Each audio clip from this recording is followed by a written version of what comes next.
Lucas capítulo de número 8, versículo de número 26. Glória a Deus. E navegaram para a terra dos Gadarenos, que está defronte da Galileia. E quando desceu para a terra, saiu-lhe ao encontro, vindo da cidade, um homem que desde muito tempo estava possesso de demônios e não andava vestido, nem andava em qualquer casa, mas nos sepulcros. E quando viu a Jesus, prostrou-se diante dele, exclamando e dizendo com grande voz: que tenho eu contigo, Jesus, filho do Deus Altíssimo? Peço-te que não me atormentes. Porque tinha ordenado ao espírito imundo que saísse daquele homem, pois já havia muito tempo que o arrebatava. E guardavam-no preso com grilhões e cadeias, mas quebrando as prisões, era impelido pelo demônio para os desertos. Podemos ficar por aqui. Quantos podem dizer amém? Você sabe que tudo que o diabo mais quer é que cada vez mais gente pense que ele não existe. Tudo que Satanás mais quer é que cada vez mais gente o enxergue ou entenda como um personagem folclórico inventado pelos crentes para poder causar pavor e temor nas pessoas.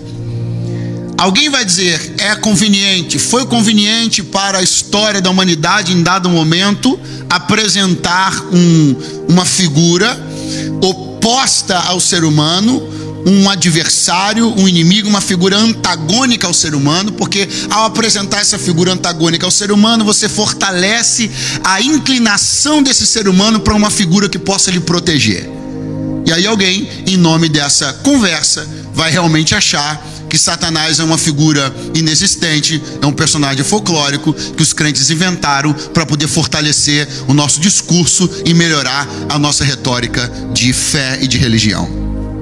Mas como muita gente aqui já sabe, isso não é verdade. Satanás é descrito nas Sagradas Escrituras várias vezes, e o fato é que nos dias de Jesus, especialmente falando, a ação maligna, e isso é claro que está diretamente ligado à ausência do poder espiritual na vida dos ministros daquela época, dos homens de Deus naquela época, em função da ausência de poder espiritual na vida dos homens daquela época, Satanás estava realmente fazendo uma festa. Você vai perceber alguns encontros, e é claro que você sabe que a Bíblia não registrou tudo o que aconteceu no ministério de Jesus. João disse que isso não dava para essa frase, nem todos os livros da terra poderiam conter essa história, o tamanho dessa história. Então a verdade é que mesmo assim, nos relatos que temos, já é o suficiente para que nós percebamos a quantidade de gente oprimida, a quantidade de gente possessa, escravizada. Lembre-se daquela mulher que estava na sinagoga, atormentada, encurvada por causa de um espírito maligno. O jovem lunático que Jesus encontra com o pai dele, com ele, quando vinha descendo do Monte da Transfiguração. Esse jovem aqui, esse gadareno, talvez o texto mais famoso dentre as pessoas possuídas por espíritos malignos, dada a extensão, a qualidade da narrativa e tudo mais. Ou seja, no dia de Jesus havia uma realidade pesada sobre as pessoas. Satanás as oprimia, as acorrentava. Mas há um texto na Bíblia que é lindo, é um texto na Bíblia que é para todo crente da glória a Deus, aleluia. Qual? Porque para isso o Filho do Homem se manifestou, para desfazer as obras do diabo. Eu venho de Deus com uma palavra para a noite desse dia. Qual é a palavra, pregador? Satanás é uma realidade, suas algemas são uma realidade, suas cadeias são uma realidade, seus laços são uma realidade. É realidade a fúria dele contra você, realidade o desejo dele de destruir sua casa, mas realidade também é que o Jesus que foi lá em Gadara também está aqui na Penha, também está no Rio de Janeiro, também peleja pela tua casa, também peleja pela tua vida. E eu vim proclamar a abertura de prisão aos presos e ano aceitável do Senhor. Vai ter libertação na noite dessa quinta-feira. Ô glória!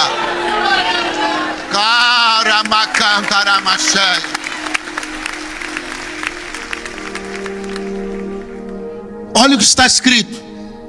E navegaram. Detalhe é que o verso 26 começa a contar a história do endemoniado gadareno. Mas lembre-se que Jesus vinha da tempestade no mar da Galileia. Aí, passada a história da tempestade, Jesus diz, o texto diz, e navegaram para a terra dos Gadarenos, que está defronte da Galileia. Eu acho isso interessante, defronte da Galileia. A Bíblia está dizendo que a Galileia está aqui, o mar da Galileia está aqui, e do outro lado, defronte da Galileia, de frente para a Galileia, está esse lugar que Jesus está indo. A questão é que o que a Galileia vivia é absolutamente diferente daquilo que Gadara vivia. Porque a Galileia já estava a essas alturas sendo impactada pela revolução do ministério de Jesus, abrindo prisão dos presos, expulsando os demônios, curando os enfermos, ministrando palavra. A Galileia estava em pleno momento de revolução espiritual. Quem me ouve, diga amém.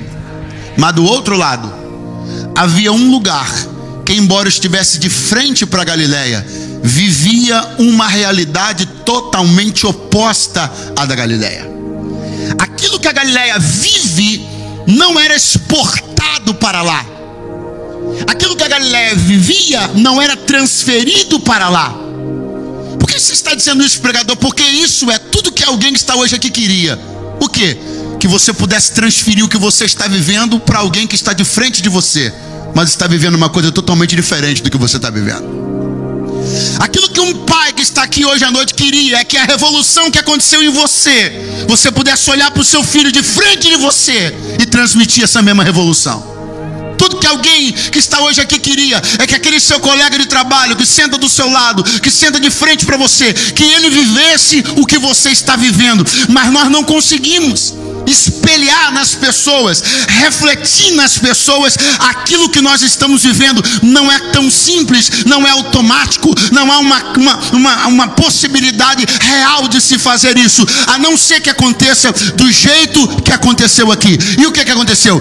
Quem fez a revolução na Galileia entrou no barco, atravessou o mar da Galileia e pisou lá em Gadara. Pega a mão de alguém que está do teu lado, fala para ele: você não pode, você não consegue imprimir o que você está vivendo em alguém que está de frente de você, mas quem está vivendo dentro de você também pode chegar lá do outro lado e alcançar a vida de alguém.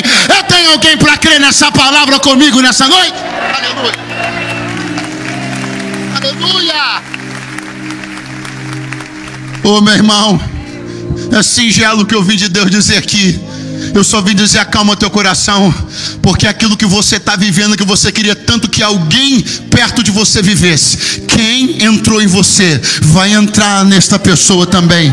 Quem mudou você vai mudar mais alguém. Quem tocou em você vai tocar mais alguém.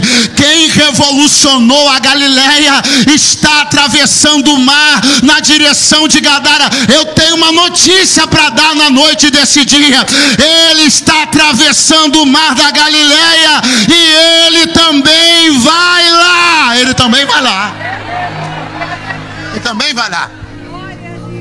Quando Jesus coloca o pé, irmão, o pé, bastou Jesus colocar o pé no chão, e a Bíblia diz que vem o gadareno saindo da cidade. Deixa eu já dizer uma coisa para você. Essa mesma história é contada pelo evangelista Lucas, nos versículos que lemos, é contado pelo evangelista Mateus, é contado pelo evangelista Marcos. Em algum momento eu citarei algumas coisas que não estão no texto de Lucas, mas estão ou no de Mateus e ou no de Marcos, e te aviso quando eu fizer isso. Mas são todas a mesma história. Preste atenção.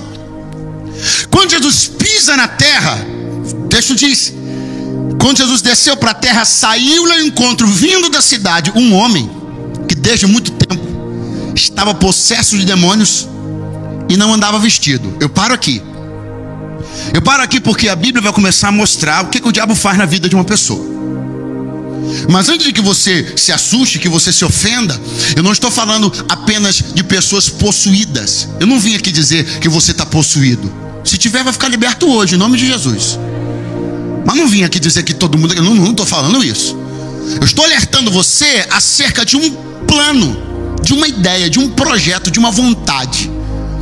A vida e o quadro do endemoniado gadareno é o quadro perfeito para exemplificar, para ilustrar e para demonstrar o que o diabo quer fazer na vida de uma pessoa. O nível de decadência moral, espiritual, as coisas que ele quer fazer. Isso é para você entender, para você saber qual tipo de coisa Satanás está intentando, o que ele pensa, o que ele quer contra mim, contra você, contra a nossa casa. Escute isso. Está escrito uma coisa aqui. Está escrito que ele não andava vestido. Agora a pergunta é: você acha que ele ficava constrangido por isso? Sim ou não? Você acha que ele ficava colocando a mão, tapando os órgãos genitais? Sim ou não? Você acha que ele tinha algum tipo de problema com isso, de vergonha, de constrangimento? Sim ou não? Porque o que o diabo fazia? O diabo convencia ele a fazer uma coisa, dando ele a ideia de que aquilo era libertador. Mas não era libertador, era envergonhador. O diabo convencia ele a tomar uma postura, uma atitude, fazer a coisa de um jeito que podia dar a ele a sensação de que ele estava acima das convenções sociais, acima da religiosidade.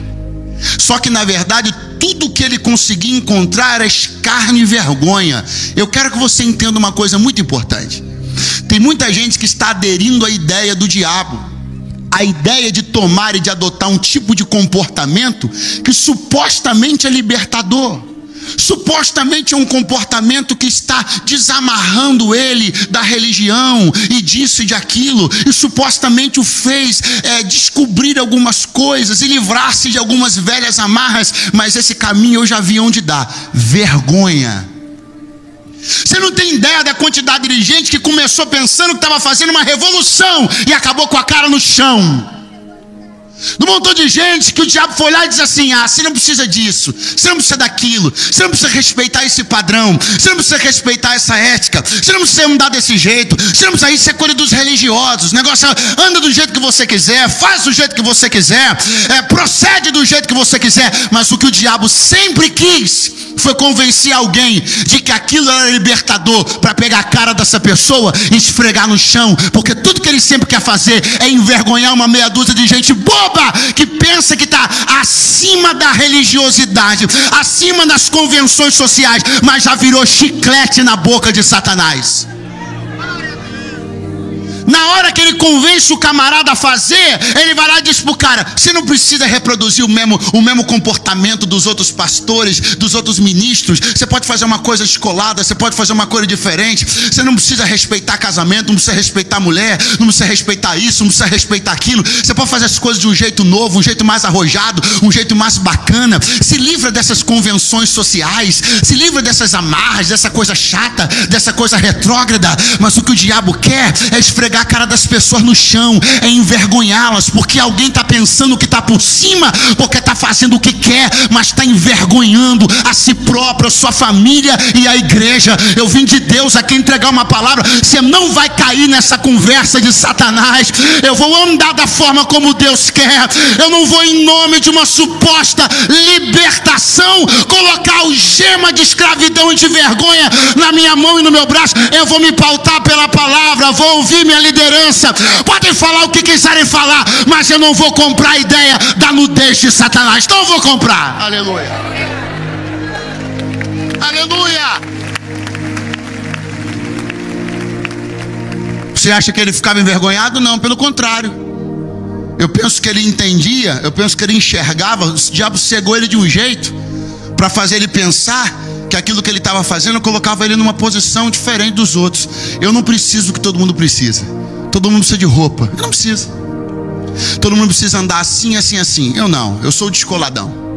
Todo mundo precisa respeitar casamento. Todo mundo precisa ser marido de uma mulher só. Mas eu não. Eu descobri um evangelho novo. Eu sou o cara que vou andar assim na parada, envergonhado, destruído.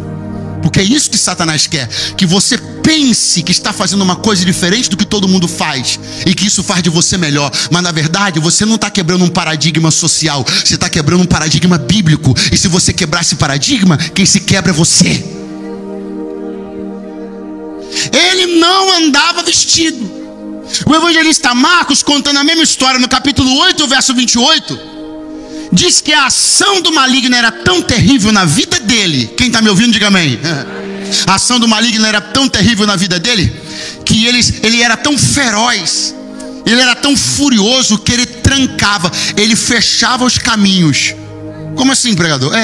Você nunca teve a situação de repente ter um camarada tão doido, tão embriagado, tão desequilibrado numa rua que você não pôde passar por ela, teve que passar por outra? Agora imagina isso todo dia. Imagina você ter uma pessoa na cidade que dependendo da rua onde ela está, ninguém passa. Dependendo do lugar onde ela está, ninguém vai. Se ela estiver perto de uma padaria, ninguém compra pão aquele dia. Essa palavra, esse detalhe que só o evangelista Marcos conta, é muito interessante. O evangelista Mateus é muito interessante. Ele diz assim: ele era um camarada que, possuído pelo diabo, agindo de acordo com a vontade do inimigo, ele desenvolveu um perfil. Qual perfil ele desenvolveu, pregador? Ele fechava acessos, ele trancava caminhos, ele não deixava pessoas passarem, ele se tornava alguém que inviabilizava o trânsito das pessoas. Você está percebendo como isso é tipicamente maligno?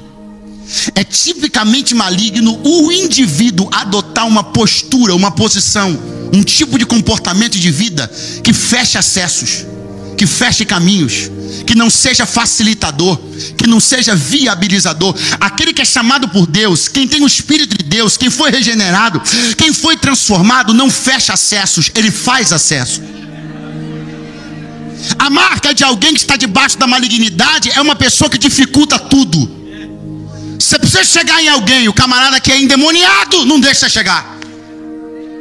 Você precisa falar com uma pessoa, você tem algo para dizer para uma pessoa, mas tem alguém lá no seu trabalho, debaixo de influência do maligno, ele fecha o acesso. É uma marca da malignidade. E enquanto eu vou dizendo que é uma marca da malignidade, eu também vou dizendo: crente, tu para de ser dificultador de caminho. Enquanto eu vou dizendo que é uma marca da malignidade, eu vou dizendo: ei, crente, não seja embaraço na vida de ninguém. Deus te chamou para fazer as coisas fluírem e não fazer as coisas embargarem. Tem alguém me ouvindo na noite desse dia com coragem para dar glória? Aleluia!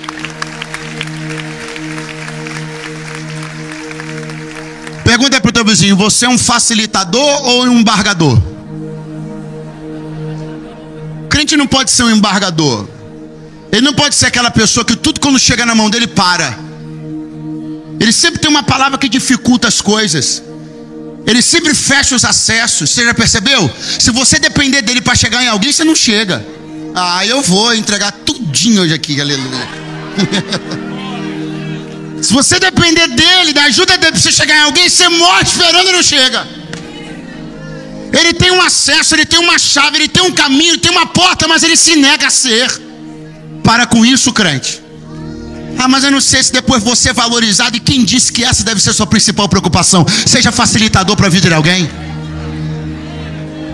Não, já facilitei, já ajudei a vida de muita gente. Não me agradeceram, não me isso, não me aquilo. Agora também eu não dou mais mole para ninguém. Não se trata, perdoa a expressão carioca, não se trata de dar mole para ninguém. Se trata de ter um espírito de retidão. Se é alguém que facilita, que flui, chacoalha alguém que está do teu lado, fala para ele: se depender de mim, eu facilito o teu acesso. Eu não sou embargo, não sou embaraço, não sou impedimento. Eu estou aqui para te ajudar. Aleluia! Ora macantaraça, joreba cantaravaia. Como é que você é conhecido? Como é que você é visto? Como é que você é notado lá no seu ambiente de trabalho, lá na sua família?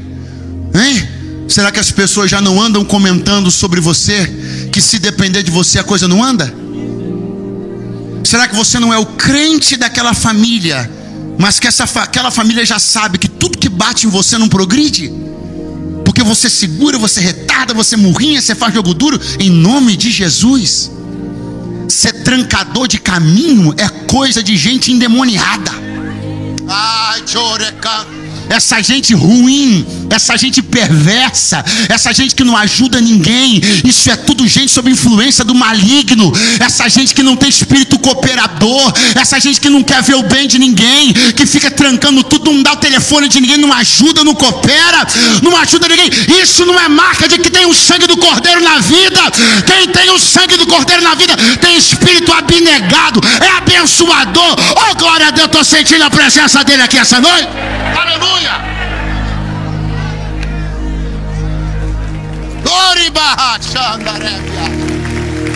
Oh, glória a Deus. Fala para o seu vizinho, me ajuda aí, irmão. Olha. Ele fechava caminhos, ele não andava vestido, ele não habitava em casa. Lucas diz que ele habitava nos sepulcros. Irmão, a ação do maligno na vida de alguém sempre visa tirar essa pessoa do convívio social, mas sobretudo do convívio familiar. A ação do maligno na vida de uma pessoa faz com que ela precipite, faz com que ela antecipe seus endereços de morte. Não entendi, pregador? Vai entender. Salvo se Jesus Cristo voltar antes, que eu espero que volte. Mas não voltando, todos nós aqui teremos por endereço um cemitério um dia. Nosso corpo, sim ou não? O corpo, sim ou não? Só que o texto não está dizendo que ele ia para o cemitério porque morreu. O texto está dizendo que ele ia para o cemitério vivo. Então perceba, ele antecipava uma residência que dizia respeito à sua morte em vida. Essa antecipação, ela é preocupante. Trazer para agora algo que na verdade não é para agora, algo que está lá na frente, algo que você ainda nem sabe exatamente como será, mas o maligno, isso me fala, esse mal do século, a matriz, a mãe de todos os transtornos, a ansiedade. Trazer para agora algo que você ainda nem sabe como será e nem se será. O texto está dizendo que ele ia para os sepulcros vivo como estava, respirando como estava, com os órgãos funcionando como estava. Ele se instalava no lugar onde os mortos viviam. Ele era retirado do convívio da sua casa. E quando alguém da sua família tentava que ele ficasse em casa, chegando até o absurdo que hoje ia para a capa de jornal, ia ser negócio de direitos humanos, mas está na Bíblia, eles amarravam o cara. O desespero da família era tanto que pegava ele e amarrava ele, para ver se ele ficava em casa um pouco. Você vai dizer que você nunca teve vontade de amarrar alguém? Como ele nunca teve vontade de amarrar um filho no pé da mesa? Pastor, o que você está falando? O que você está falando? Eu sei que eu estou falando para mães aqui que sabem para onde o filho vai, e o seu pânico de saber para onde ele vai é tão grande que se você pudesse amarrava ele. Agora, entendo o que está escrito aqui. E quando eu olho para o tanto que o diabo roubou do convívio familiar desse homem, eu entendo o que Jesus fez. Por quê, pregador? Você não lembra? Quando ele foi liberto. Quando ele foi liberto, pastor Dilton, a Bíblia diz que Jesus já estava subindo no barco para ir embora, e ele dizendo assim, eu queria ir com o senhor. Eu queria entrar no barco, eu queria ir lá para onde o senhor está indo, para ser missionário junto com o senhor. E Jesus fez assim para ele, volta para tua casa. O diabo já te roubou da tua família há muito tempo, e a missão que você vai fazer agora não é junto comigo, é em mim, mas na tua casa. Eu tenho uma palavra de Deus aqui para dar para alguém. Pregador, eu não entendi porque Jesus falou que a seara era grande, os ceifeiros são poucos, e Jesus desprezou o obreiro. Não! Jesus apontou para ele o lugar de legitimidade da sua obra. Vou tentar de novo. Jesus desprezou o obreiro, pastor? Não! Jesus encaminhou ele para o terreno de legitimidade da sua obra. Porque Jesus sabia que ele seria muito mais profético poderoso e útil no terreno de atuação de Gadara, dentro da sua família, restituído ao convívio dos seus, dando bom testemunho do evangelho de Cristo, do que juntamente com Jesus no barco voltando, porque a Galileia já estava incendiada, mas Gadara precisava de um pregador. Ou levante a sua mão mais alto que você puder. Deus te apontará o caminho, Ele te dirá o teu lugar de legitimidade. Tu não só farás a vontade de Deus, mas tu farás no terreno certo, aonde Deus sabe que tu és mais útil. Aleluia. O evangelho não está aqui para roubar você da sua família. Jesus não está aqui para roubar você do convívio da sua casa, muito pelo contrário. Olha o texto. Jesus vai para ele e diz assim: não, você não vai comigo, volta para sua casa. O diabo já tirou você muito tempo da tua família, vai ficar um pouco com a tua casa. Uma das marcas da saúde com a qual alguém vive o evangelho é saber exatamente o tempo de dedicação que precisa dar à sua família. Isso aqui é simples, é pastoral que eu estou falando para você. Uma das marcas da saúde, da forma como alguém vive o evangelho, é alguém que sabe que não se anda em barco com Jesus atravessando o mar da Galileia o tempo inteiro. Tem hora que você tem que dar um cadinho de dedicação lá para a sua casa. E Deus me trouxe para falar uma coisa aqui para alguém. Tem uma obra para você fazer lá na sua casa. Tem um testemunho para você dar lá para a sua família. Pastor, mas eu tenho uma dívida de gratidão muito grande com Deus, eu preciso me lançar na obra de Deus. Aleluia. Cuidado, hein? Porque a saúde com a qual vivemos o evangelho passa muito por isso. Você entender o tempo que é de Deus, que sua vida é de Deus, mas que quando você se dedica à sua casa, você está dando à sua casa um testemunho de que o evangelho não roubou você da sua família, o evangelho devolveu você à sua família. Quantos me ouvem podem dizer amém esta noite?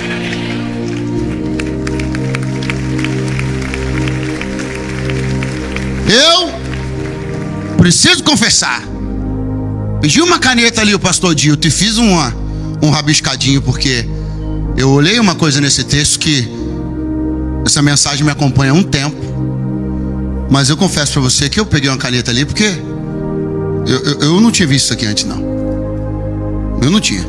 Olha o que o evangelista Mateus fala. O evangelista Marcos fala no capítulo 5, a mesma história. Eu vou ler para você, porque isso aqui é incrível. Vou ler para você, é a mesma história. Marcos capítulo 5 e verso 5. E andava sempre de dia e de noite, clamando pelos montes e pelos sepulcros, e ferindo-se com pedras. Que é isso, pastor? Você não pegou? O que ele fazia? Ele se feria com pedras. Eu te pergunto, qual é aquilo que você, o que é que você mais já viu na Bíblia a respeito de pessoas, pedras e feridas? Eles se feriram ou foram feridos? Se feriram ou foram feridos? Você percebe que ninguém feriu ele com a pedra? Ele se feria sozinho? A verdade é que o nível de corrupção e de comprometimento que o diabo coloca algumas pessoas é tão terrível que não são agentes agressores que tacam pedras neles, eles se ferem com as próprias pedras. Tem gente aqui essa noite, eu não vim aqui brincar e nem jogar a conversa fora, eu vim ser um profeta de Deus. Tem gente aqui essa noite que não está ferido por pedra que veio da mão de ninguém, está ferido por pedra que você se feriu sozinho. A marca da decadência, da destruição, da corrupção, uma delas na vida desse homem está escrito aqui. Ninguém precisava pegar uma pedra e tacar nele. Ele pegava a pedra e se machucava sozinho. Ele pegava a pedra e se cortava. Ele pegava a pedra e se arranhava. E eu tenho algo de Deus aqui para dizer para você que não sei se você vai gostar, mas vai ouvir. Tem muita coisa que você anda se queixando e não é culpa de ninguém. Quem se machucou com essa pedra foi você. É mais fácil alguém dizer assim: fui apedrejado, mas Deus me trouxe para te dizer: você sabe que a história não é essa. Para eu defender a minha própria vida, para eu explicar o sangramento, para eu explicar o ferimento, é muito mais fácil eu dizer: fulano me feriu, fulano me tacou uma pedra, mas Deus me trouxe para te dizer: eu estava lá e sei que não foi isso. ninguém te feriu, você está se ferindo sozinho. É porque você está olhando para o que não deve, é porque você insiste em ficar olhando para o teu passado. Você está se ferindo sozinho. Ninguém está jogando na tua cara coisa nenhuma. É você que está tão complexado que não pode dizer nada, que você pensa que é piada para você. É você que não larga essa tralha do passado. É você que anda visitando o baú de memória 4 horas da manhã. É você que anda procurando o que não deve no passado que já passou. É você que está pegando essa pedra e se machucando sozinho. E Deus me trouxe para te dizer: vou te libertar. Tu vai soltar essa pedra e nunca mais vai se machucar. Tem alguém para glorificar o nome do Senhor essa noite? Ou se você vai aplaudir, aplaude lá em cima da tua cabeça. Eu estou sentindo Deus fazendo coisa grande aqui nessa noite.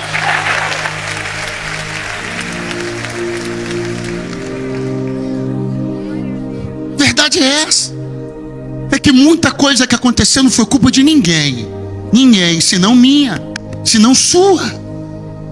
A gente que vai lá pega pedra. E a gente que vai lá pega a pedra e se corta. E a gente que vai lá e visita o assunto e se machuca. E a gente que vai lá e fica remoendo o passado que está quieto. E a gente se fere. E a gente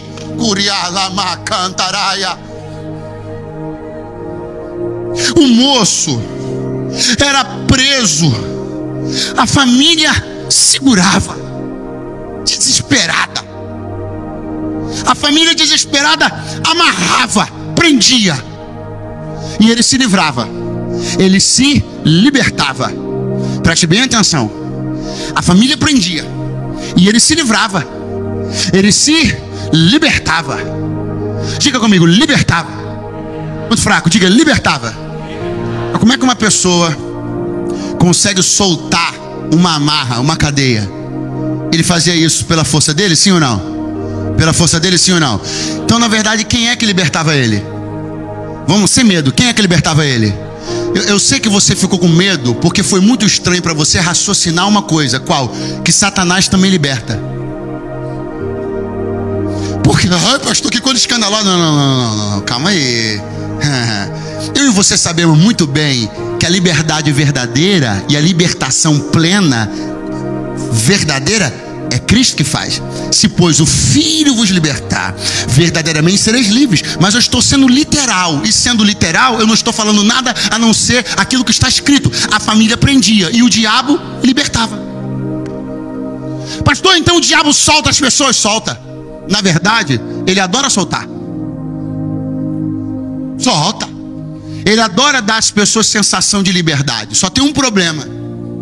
E ainda bem que o evangelista Marcos escreveu o problema, o evangelista Lucas. Porque Lucas escreveu assim: que o diabo soltava ele e depois o levava para o deserto. Isso aqui mostra o tipo de libertação que o diabo faz. Ele te solta de uma amarra e quando você pensa que está livre, ele te joga no deserto. Ele te dá uma sensação de... Eu estou pregando para alguém.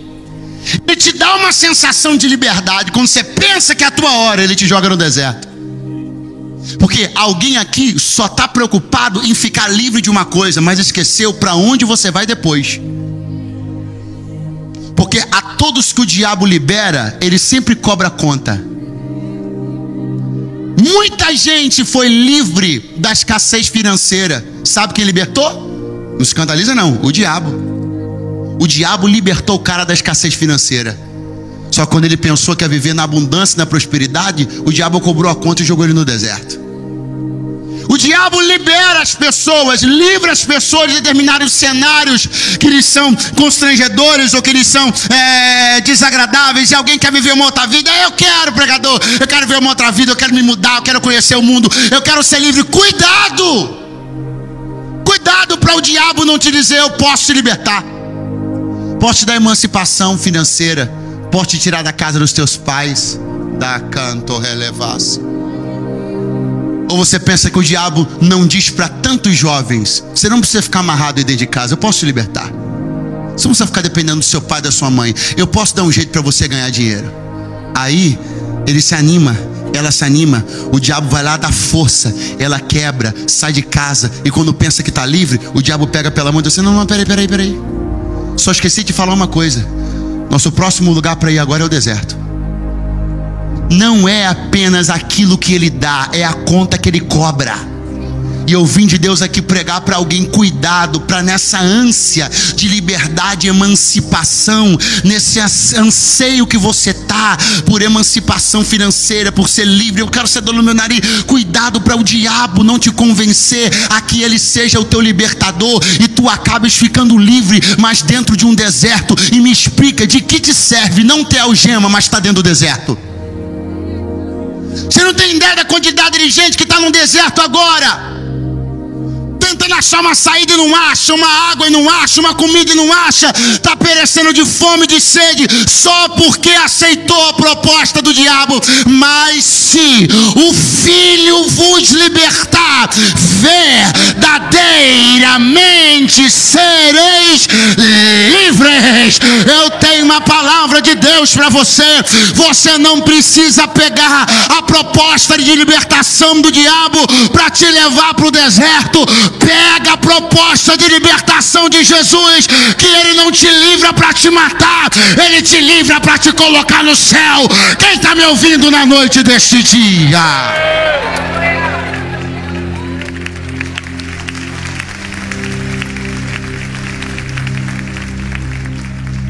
Jesus libertou ele. Me liberto. Melhor, quando Jesus fala com ele, os demônios vão lá. Jesus diz assim: sai. Aí os demônios vão assim: a gente não quer sair daqui. Nos dá então autorização para entrar naquela manada de porcos. Jesus assim: quer ir? Vai. Aí diz o texto, e eu encerro, que aquela legião de demônios entra naquela manada de porcos. Quem está me acompanhando, diga amém. Quando eles entram na manada de porcos, eu vou dar uma avançada e volto depois. Aonde você avança? Eu avanço para dizer que quando os porcos se precipitaram num precipício, com perdão da redundância, os caras ficaram irados e expulsaram Jesus da cidade, porque eles viviam daquela atividade. Embora em território da Palestina aquela atividade não era lícita, mas quando eles se veem sem a sua fonte de renda, eles preferem, isso aqui é triste, eles preferem que Jesus saia, porque eles não souberam lidar e entender que ser livre é também ser prejudicado, mas prejudicado sob a ótica dos outros, porque aquilo que alguém está achando que foi prejuízo para você, Deus me trouxe para te dizer, foi parte de um processo de libertação, porque essa manada de porcos nunca era para ter estado aí. Quando, e agora eu volto para encerrar, quando eles pedem, Jesus autoriza, eles entram na manada de porcos, e os porcos vão na direção de um penhasco. Olha isso, eles vão na direção de e se precipitam e morrem todos afogados. Agora, você leu na Bíblia alguma coisa de que eles percorreram 20 quilômetros, foram até outra cidade para poder chegar nesse precipício? Está escrito isso na Bíblia?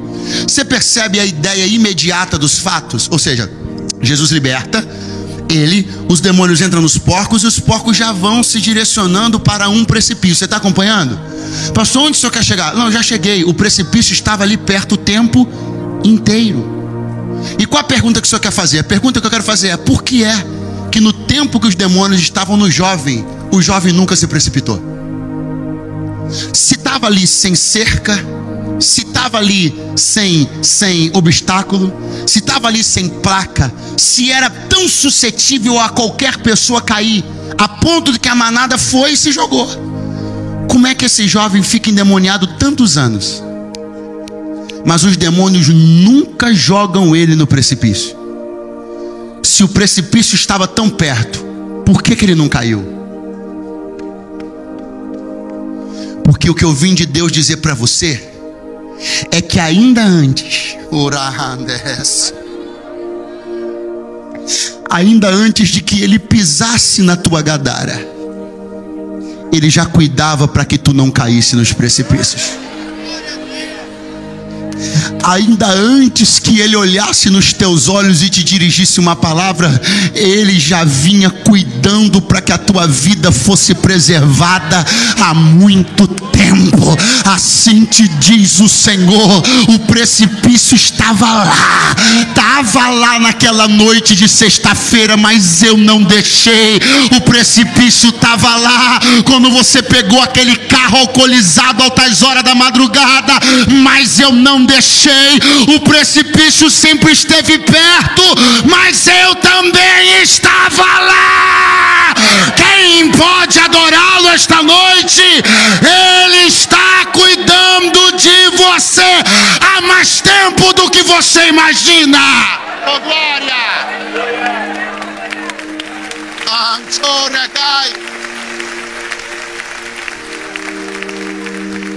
O que você chamou de sorte, eu vim dizer que tem nome: Deus. Aquele quase tem nome: Deus.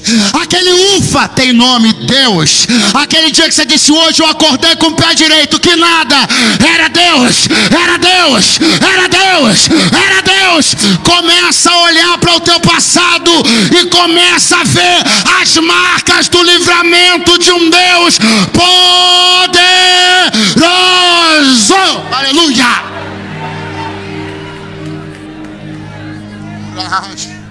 Fique de pé do teu lugar agora, porque o precipício já te rodeia há muito tempo. Fica de pé do teu lugar agora, porque Satanás já quer destruir tua vida há muito tempo. Fica de pé do teu lugar agora, porque se esses demônios fizeram isso com os porcos, com animais irracionais cuja vida não tem obviamente o mesmo significado, o mesmo peso aos olhos de Deus do que uma vida humana, por que não fizeram com ele? Porque pode ter colocado no sepulcro, pode ter envergonhado, pode ter feito ele se machucar, mas a vida dele estava debaixo de uma salvaguarda. Ou eu não sei se tem alguém aqui, a vida dele estava debaixo de uma salvaguarda. Eu vim pregar para você que se parar um pouquinho para pensar agora, você vai começar a ver que tem marca de livramento de Deus há muito mais tempo na tua vida que você imaginava. Pregar para você que nunca conseguiu reconhecer que quem te ajudou foi Deus, quem te livrou foi Deus, você não morreu por causa de Deus. Só que eu já desci um degrau aqui para ficar mais pertinho de você e para te dizer que eu estou esperando nesse altar. Quem, pregador? Eu estou esperando a primeira pessoa que consegue reconhecer que Deus guardou tua vida até esse dia. Que dia é hoje, pregador? É o dia que Ele pisa na tua terra. É o dia que Ele quer ter um encontro contigo. Ele te guardou até hoje. Você consegue entender que Deus te guardou até hoje? E você quer vir a esse encontro e fazer uma aliança com Jesus? Saia do teu lugar, porque eu estou te esperando aqui agora. Ora, pastor, eu quero fazer uma aliança com Jesus. Sai do teu lugar e vem aqui. Eu quero fazer uma aliança com esse Jesus que o Senhor pregou. Sai do teu lugar e vem aqui. Pastor, não quero mais sofrer na mão do diabo. Sai do teu lugar e vem aqui. Pastor, estou com medo. O que o diabo vai fazer? Não vai fazer nada. Maior é aquele que está contigo a partir de hoje. Vem fazer uma aliança com Deus agora. Vem reconhecer que Deus está cuidando de você até esse dia. Vem reconhecer que Deus estava guardando você até esse dia. Vem reconhecer que era Ele, era a mão dele, a mão dele, a mão dele, a mão dele.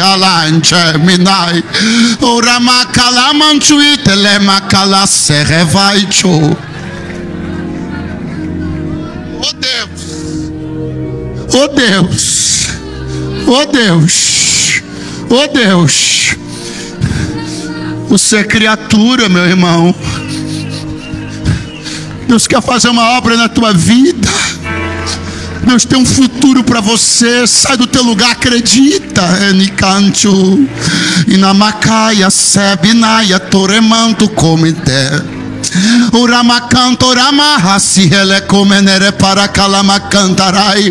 Oh, Jesus libertador está nesta noite aqui. Você não tem ideia da dimensão do que Deus está movendo. Satanás não tem autoridade para segurar ninguém aqui dentro. Ele está desesperado, o inferno está desesperado. Por quê? Porque ele vai perder na tua vida, vai perder na tua casa. Deus se levanta hoje a teu favor. Pregador, um dia Jesus me visitou. Um dia Jesus me visitou e eu criei. Um dia Jesus me visitou e eu deixei Ele me libertar. Eu quis, eu fui liberto. Mas por razões, pregador, que eu nem sei explicar. Por causa de uma história muito triste que eu não quero contar. Eu me afastei de Jesus e da igreja. Eu caí na mesma cilada de novo. Estou hoje envergonhado. Porque eu desprezei aquela visita e aquela obra que Jesus fez na minha vida. Eu estou aqui, pregador, me perguntando: será que tem jeito? Eu te respondo: tem. Pastor, eu estou aqui me perguntando: será que o que eu fiz tem perdão? E eu venho responder: tem. Mas o senhor não sabe o que eu fiz, mas eu sei o que Jesus fez na cruz do Calvário. Matui, volta para Jesus hoje. Você não pode continuar longe da igreja. Você não pode continuar brincando na beira do precipício. Vem hoje voltar para Jesus. Cadê você que precisa reconciliar com Deus? Tá na galeria, desce que eu te espero. Tá lá atrás, vem que a gente espera. Hoje você volta para Jesus. Hoje é hoje, é hoje. Hoje você vai voltar para Jesus.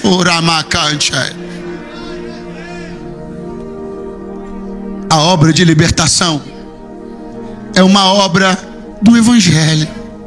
O Evangelho liberta.